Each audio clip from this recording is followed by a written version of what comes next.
bienvenue dans les Chats d'Isa, le podcast qui fait pétiller la joie. Partageons ensemble un moment, une tranche de vie, une expérience, une discussion avec des invités créatifs, artistes, acteurs, créateurs d'un présent joyeux, audacieux, ambitieux, sans prétention, des désirs d'âme et de cœur vivant. Les Chats d'Isa pour inspirer, faire écho, éveiller chez vous, chers auditeurs, votre élan créatif pour un présent et un futur au plus près de votre essence. J'ai invité Sylvain Munch afin qu'il nous parle de ce livre écrit à 14 mains sur le thème de l'éveil. Nous allons donc cheminer sur le thème de la conscience et de la spiritualité. Bonsoir Sylvain.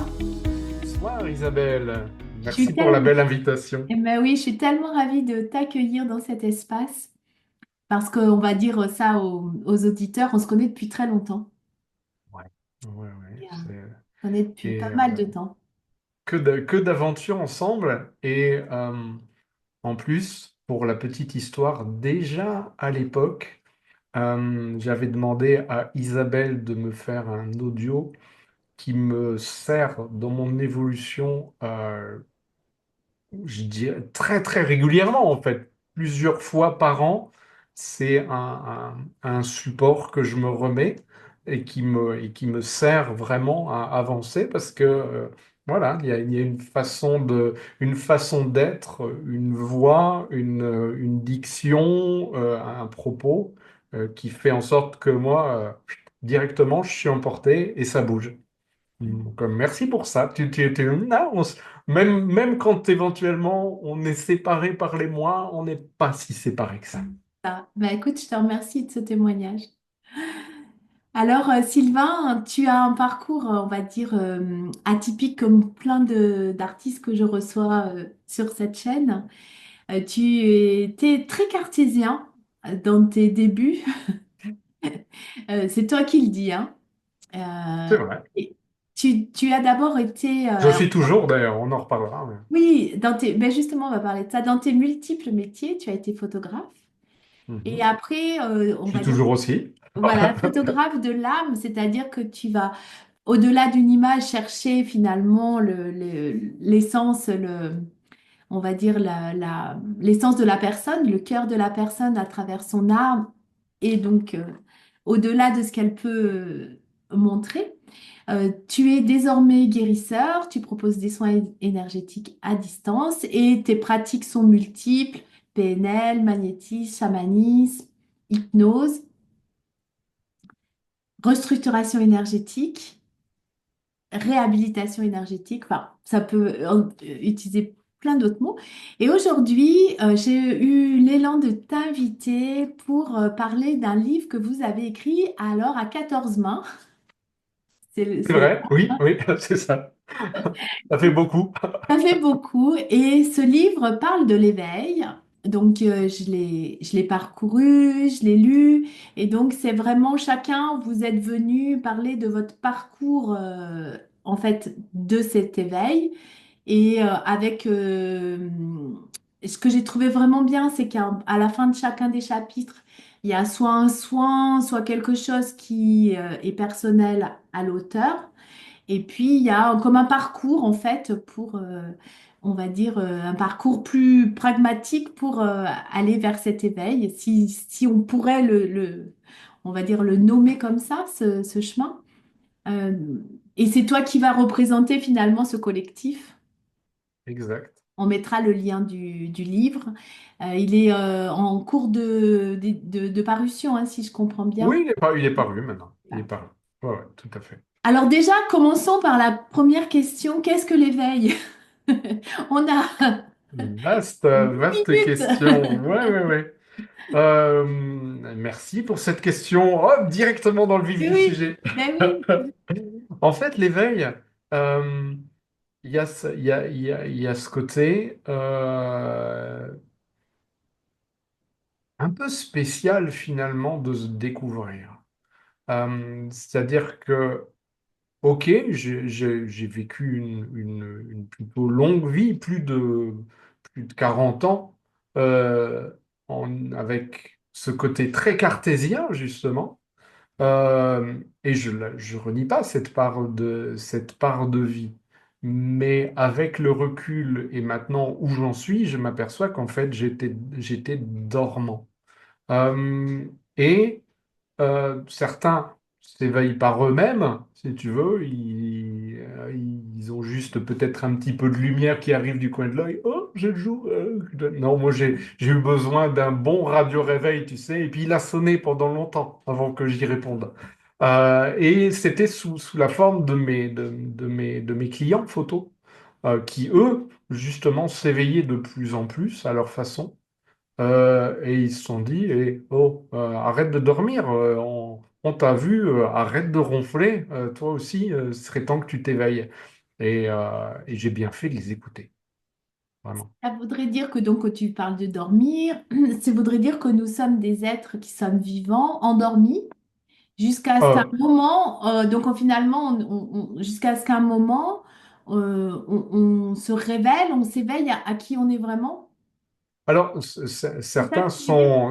certains sont éveillés très tôt, certains, même de plus en plus des jeunes générations, arrivent déjà éveillés, et tant mieux pour eux. Certains, comme Ama, que je vais aller voir le mois prochain, se sont spécialisés dans le fait d'éveiller les gens. Alors, généralement, on fait un câlin avant de s'endormir. Elle, elle fait un câlin pour éveiller. Mais ça marche aussi. Mais c'est ce côté de se rendre compte qu'en fait, euh, en tant qu'être, j'entre directement dans des sujets un peu plus vastes, en tant qu'être multidimensionnel, euh, quelque part, on est éveillé à une conscience ici, dans le monde incarné, et en fait, endormi à cette autre part. Et ça, c'est, on va dire, l'état par défaut de l'être humain quand il vient, enfin, quand il vient, on va dire non. On va dire, voilà, dans notre monde très cartésien, il y a ce côté un peu endormi. Et par un biais ou par un autre, si on sait être à l'écoute, il y a déjà tous les réveils qu'il faut autour de nous pour nous sortir de notre torpeur et ouvrir les yeux à cet autre monde auquel on est endormi. Et qui nous permet de voir les choses beaucoup plus grandes et beaucoup plus vastes. Et on se rend compte au fur et à mesure que quelque part, quand on dort la nuit à notre réalité incarnée, on est éveillé sur d'autres plans. Et quand on, quelque part, dort sur d'autres plans, on est éveillé à cette réalité. Mais en fait, on n'est pas obligé d'avoir cette frontière totalement si définie que ça. Et on peut de plus en plus faire en sorte de s'éveiller complètement. J'appelle ça mettre un coup de canif dans la réalité pour aller quelque part être à la fois éveillé ici et éveillé là-bas. Et vivre quelque part la journée la plus complète qui soit. Tu parlais d'Ama, moi j'ai eu la chance de l'avoir deux fois en France OK? et donc deux fois d'aller dans ses bras et effectivement ça dure quelques secondes mais tu veux pas quitter ses bras parce que tu ressens l'amour mais l'amour à un degré tel qu'il te transcende. Et l'amour, pas l'amour amoureux, pas l'amour filial, pas l'amour universel. Et est-ce de cela aussi qu'il s'agit dans cet éveil, de cet amour? Mais je pense foncièrement qu'on est des êtres d'amour. C'est juste qu'on l'a oublié quelque part. C'est toute une quête de revenir à cet amour inconditionnel.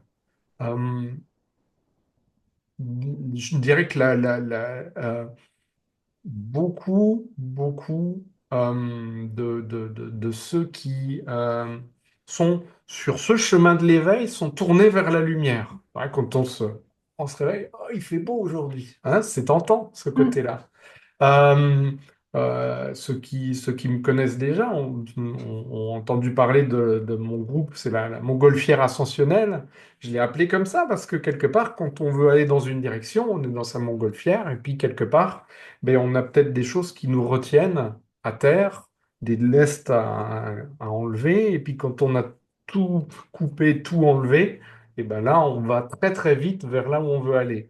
En fait, quand on veut aller vers la lumière, les lestes, souvent, ils sont derrière nous dans notre passé, dans notre parcours, pas forcément que dans cette vie. Mm. Et ce sont des choses un peu lourdes, ce sont des choses qui nous bloquent, qui nous maintiennent en arrière, qui nous freinent, et qu'on veut surtout pas regarder, parce que c'est tellement plus tentant d'aller vers la lumière. Mais n'empêche que se tourner, aller observer ces parts d'ombre, les accueillir, les accepter, les accueillir, leur pardonner, se pardonner et les transmuter, si tu veux, ça permet de revenir à l'équilibre. Et quand on Mm. est revenu à l'équilibre et qu'on a nettoyé au maximum, accepté, pardonné, transmuté nos parts d'ombre, à l'équilibre complet, on est déjà léger, libre d'aller dans des directions qui nous tentent. Et si on a tenté d'aller vers la lumière, mais du coup, on y va à plein parce qu'il n'y a plus rien qui nous retient. Et si on est dans cet amour où on s'est pardonné soi-même nos parts d'ombre, qu'on a forcément été vivre, parce que ben, en tant que vieille âme, on a beaucoup expérimenté. Tout et son contraire, y compris le plus sombre. Si on est capable de s'accorder cet amour inconditionnel pour transmuter et revenir à l'équilibre, comment est-ce qu'on pourrait le refuser aux autres, en fait? L'amour inconditionnel, il vient à cette condition de se l'accorder à soi. Mm. Et ensuite, si on se l'accorde à soi, on l'accorde très facilement, de plus en plus facilement aux autres, qui permet d'aller loin.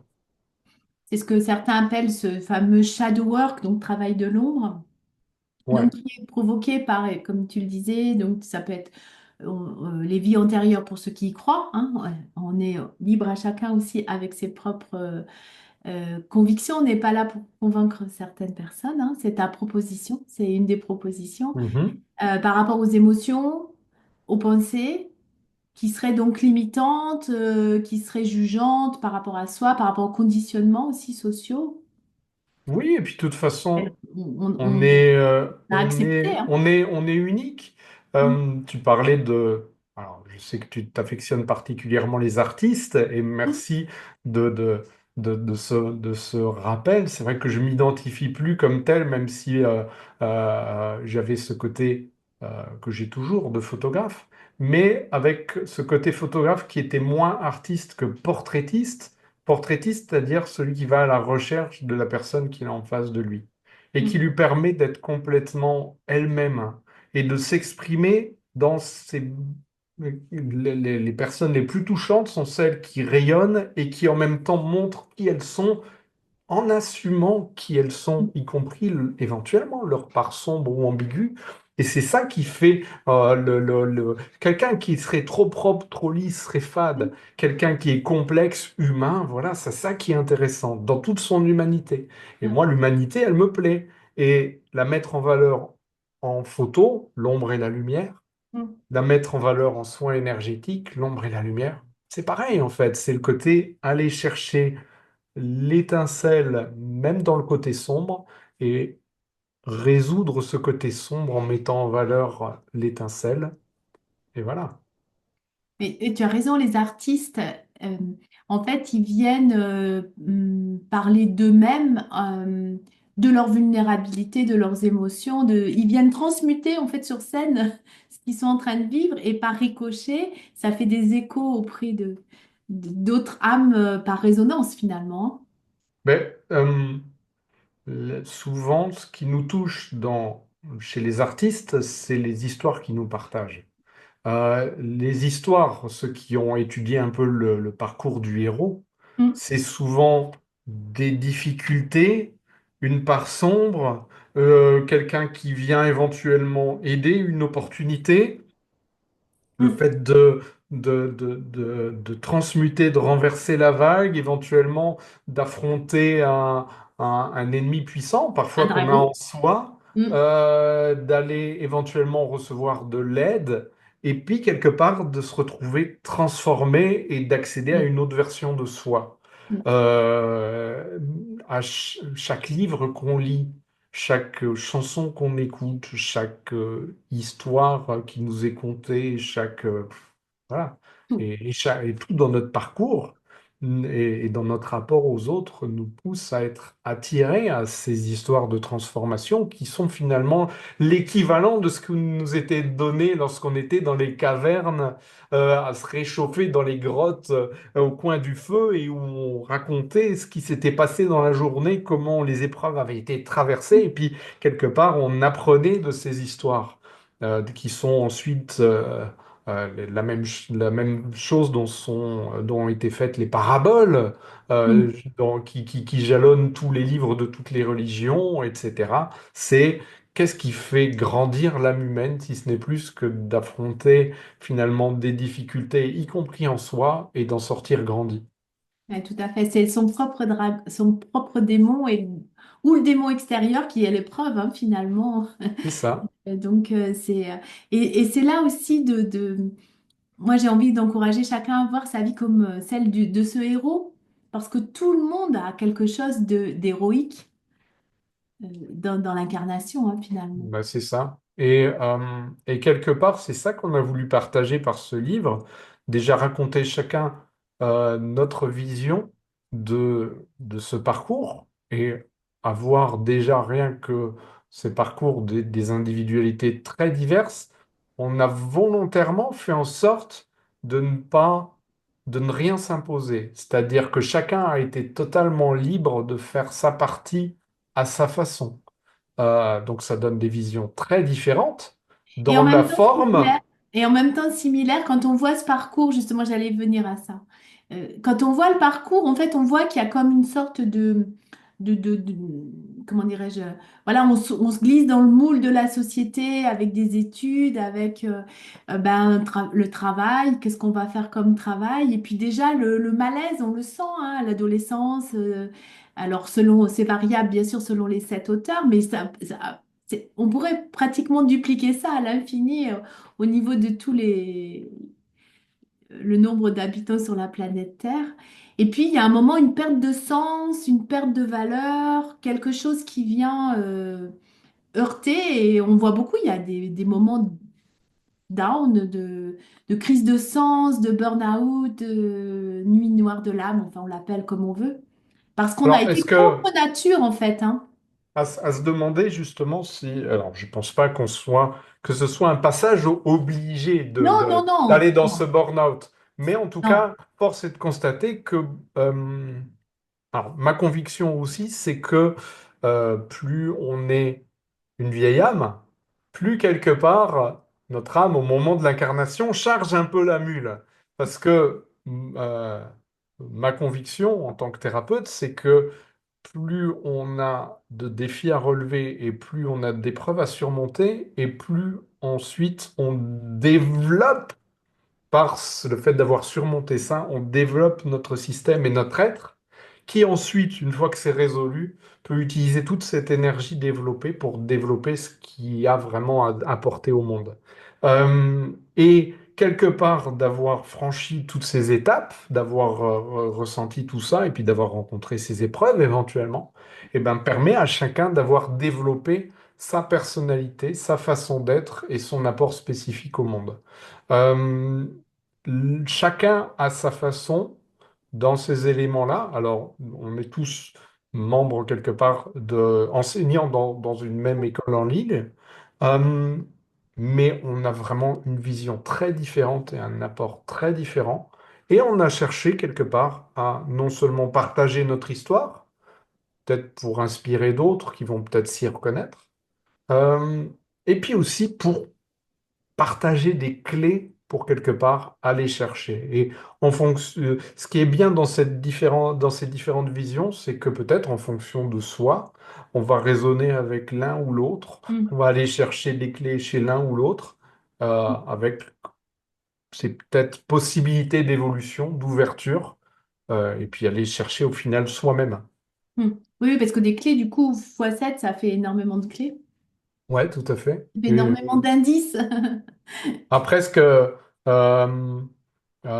j'ai essayé, alors moi j'aime le côté narratif, j'aime le côté simple, j'aime le côté vivant, et donc j'ai essayé de rester dans une sorte de logique d'histoire.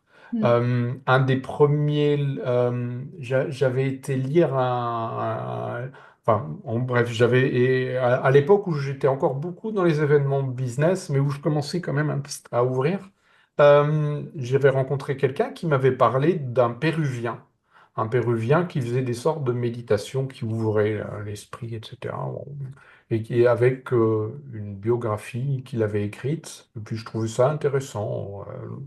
Bon, acquis. Et puis j'ai reçu le livre et je l'ai lu.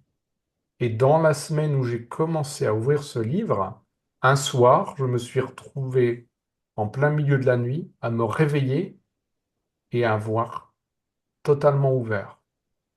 Je savais qui j'étais, je savais ce que je faisais là, je savais quelle était ma mission, je savais de tout. J'étais en dialogue avec mes guides, tous les trucs que j'aspirais et puis que je savais pas comment atteindre, tout était là. Alors après, je me suis rendormi et puis c'était reparti, mais je l'ai touché, tu vois. Et Mm. je me dis, waouh, un livre, La force des mots, d'une Ah simple oui, histoire, bien sûr. peut avoir cet effet-là. Et c'est quelque part cette intention-là que j'ai mise dans ma partie de raconter mon histoire et puis d'y insuffler des codes en espérant que rien qu'à la lecture, et puis j'ai mis aussi la forme et l'intention et l'énergie pour faire en sorte que ça transmette le maximum de choses en sous-jacent. Et puis en ouvrant en plus après sur d'autres choses expérientielles, Oui, évolutives, comme j'aime en fait. oui, Le côté finalement, c'est simple comme une belle histoire en fait. oui, oui, oui, on le sent que ça fait ce parcours comme ça narratif, tu nous emmènes. Et c'est sûr que les mots sont des codes en fait agencés ensemble et peuvent déclencher Et des choses, hein. et Ou t'as bien pas. vu avec les différentes Oui, personnes, il y a d'autres personnes qui sont oui, très structurées, qui oui, vont presque apporter une méthode, oui, d'autres, enfin, c'est autant de oui, personnalités, d'axes, d'angles, de points de vue. Et je trouve que c'est beau parce que finalement, c'est la vie, c'est le monde, c'est oui. la diversité. Oui. Et d'ailleurs, on le sent qu'on est plus à l'aise avec certains récits que d'autres. C'est-à-dire on comprend mieux, on moule mieux en fonction de notre, voilà, de mon ressenti. Bah, il y en a certains avec qui, bah, voilà, tu te sens plus en lien et puis d'autres moins. Et ça, c'est normal et c'est vraiment chouette. Et donc tu viens de me dire que vous êtes dans un collectif donc, de thérapeutes. Vous œuvrez tous ensemble. Oui, alors le premier qui est quelque part l'instigateur de ça et celui qui est l'instigateur aussi de finalement des sommets auxquels j'ai commencé par participer, qui s'appelle Sacha Dubois. Il a fait donc c'était le sommet des hauts potentiels énergétiques auquel j'ai participé. D'accord. Et puis j'ai eu la chance, lors d'une participation, d'être élu intervenant favori du public et donc d'intégrer les rangs des formateurs de cette école en ligne, le CFSE, Centre de formation aux soins énergétiques, où j'interviens toujours. Et ensuite, il y a eu le sommet de l'éveil. Et c'est suite au sommet de l'éveil que, avec plusieurs des intervenants de l'école, etc., le petit groupe, et a émergé l'idée de ce projet, de ce livre, qui est peut-être le précurseur d'une série. J'ai entendu dire qu'il y avait peut-être un deuxième tome qui était en préparation. Et pourquoi pas, c'est une belle façon quelque part de se faire connaître, de faire connaître ce qui est proposé, et puis aussi de le faire, mais de manière intelligente, utile, belle, vibrante, tout comme j'aime en fait. Tu vois, Oui, et c'est puis non convaincante. L'idée, hein, n'est pas de convaincre les gens. C'est que chacun fasse son chemin. c'est d'apporter en Voilà. fait. Une Euh, expérience. le côté finalement, s'éveiller, c'est ça, c'est trouver en soi ce qu'on a apporté au monde. Euh, et alors, on va dire que de plus en plus, même dans cette phase de transition qui est celle de la photographie, avant j'étais salarié, et puis oui, bon, j'aimais mon travail, etc. Et puis j'ai commencé de plus en plus à m'intéresser à ce que j'avais d'unique à apporter, d'abord par la photo, et je me savais utile. Et au fur et à mesure où j'ai été vers la thérapie, là, j'ai vraiment l'impression de changer les vies.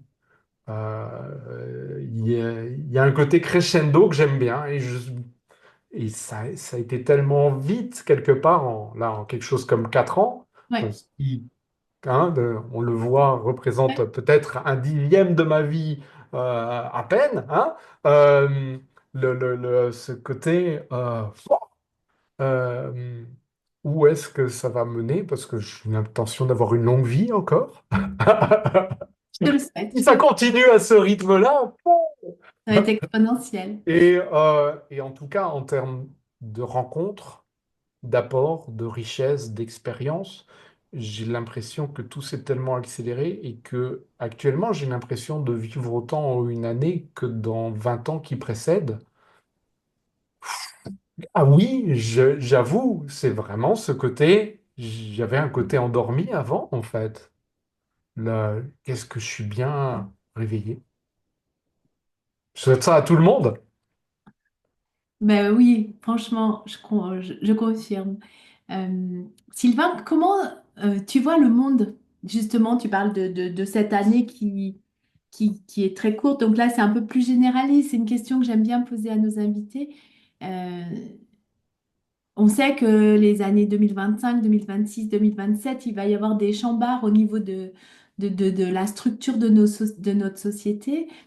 Qu'est-ce que tu vois et qu'est-ce que tu espères finalement pour ce monde? Que tu, et que chacun finalement on y participe en étant nous-mêmes, hein, en étant dans cette essence unique. Ouais. Tu penses? Hein. On est dans une phase où on est tous de plus en plus créateurs de nos vies. Quand on dit tous, c'est tous. Euh, C'est-à-dire que, aux grandes dames de certains, tout le monde s'exprime, Mm, y compris celui qui pense totalement différemment de soi. mm, Il y a aussi beaucoup de grands maîtres qui deviennent de plus en plus visibles et ils frottent. Être dans l'acceptation et dans l'amour inconditionnel, ça demande de plus en plus d'efforts et c'est pas parce qu'on est engagé en spiritualité qu'on vise la lumière qu'on ne peut pas regarder en soi ce qui se passe aussi et comment on accepte ceux qui sont mm, différents de nous. Et il y a de plus en plus de personnes, y compris dans les personnes qui sont très influentes dans la société, qui nous donnent bien du fil à retordre pour rester dans l'amour inconditionnel et tout mm, ça. Et ça fait partie. Il y a ce côté à prendre conscience de notre part individuelle. On parle toujours mm, de ce côté, les petites gouttes dans mm, l'océan. Notre petite goutte, est-ce qu'elle est dans l'amour ou est-ce qu'elle est dans le jugement? mm, En fonction de ça, on colore tout autant qu'on est l'océan dans lequel on se trouve. mm, Et si on veut que l'océan il devienne de plus en plus beau et de plus en plus pur, eh ben c'est dans l'acceptation et dans le fait quelque part de se tourner vers l'autre, de l'accepter et de lui tendre la main et de lui envoyer plein d'amour qu'on peut changer et lui permettre d'évoluer et de prendre conscience de notre réalité. Surtout pas en le considérant comme une personne à abattre ou ouais, quelqu'un qui n'a pas de raison d'être, d'exister, qui serait manipulé par... C'est simplement quelqu'un qui a une autre phase d'évolution, qui a des idées contraires à soi, et puis c'est très bien, parce que ça permet aussi de mettre en valeur, de nous faire sortir du trou, de nous pousser à l'action, et euh, là où ça va être super important, à mon sens, c'est de le faire de manière physiquement intégrée à la réalité à tous les niveaux. Une mm, société, ça se change non pas en créant des microcosmes mm. indépendants à côté, Des c'est divisions. en allant dans les écoles, Mm, c'est en allant dans les partis politiques, c'est en allant dans les milieux financiers et en proposant des alternatives à ces niveaux-là, de mm. manière physiquement intégrée à la réalité, qu'on va Concrète. changer les choses. C'est pas en voulant faire tout exploser.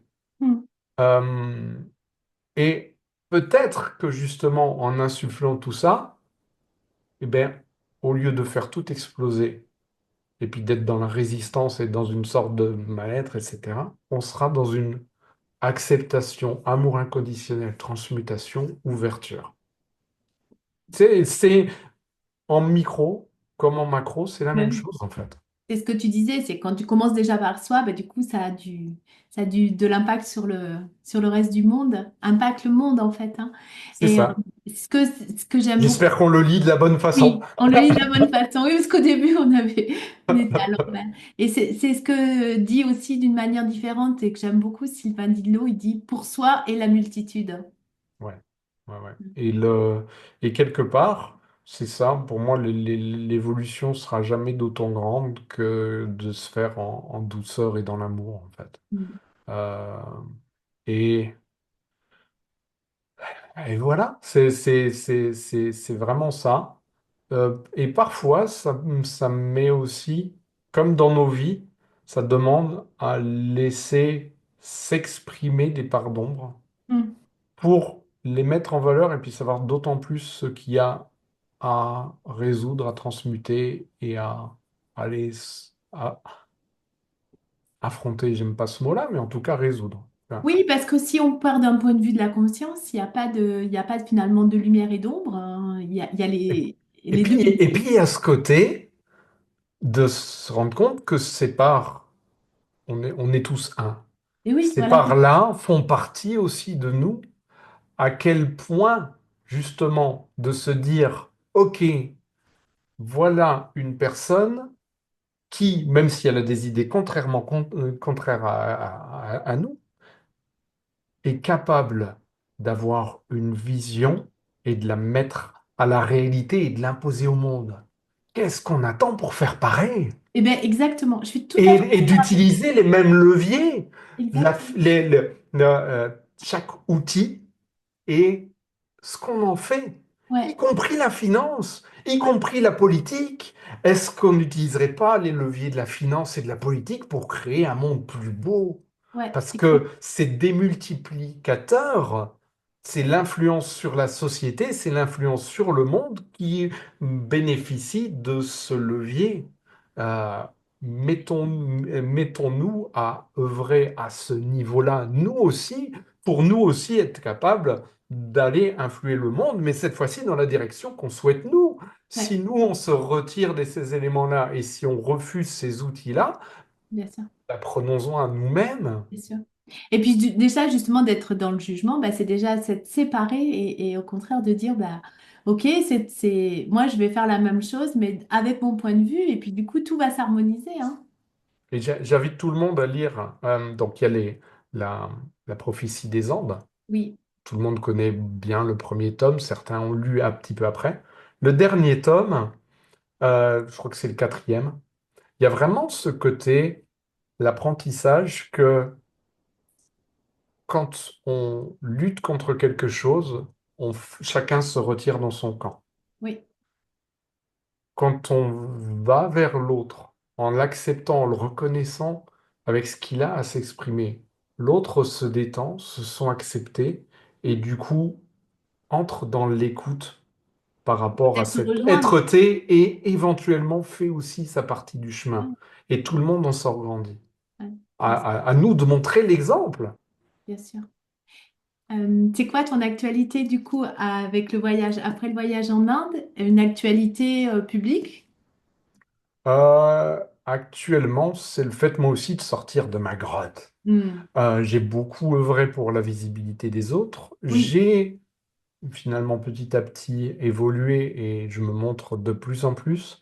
Maintenant, ça va être vraiment de me dire, tiens, je connais ces leviers, je les ai peu utilisés. À mon tour de les utiliser à ma façon. À mon tour d'aller, je dis toujours à la fin de mes vidéos, euh, prenez soin de vous et des autres et impactez le monde parce qu'il a grand besoin de vous. hmm.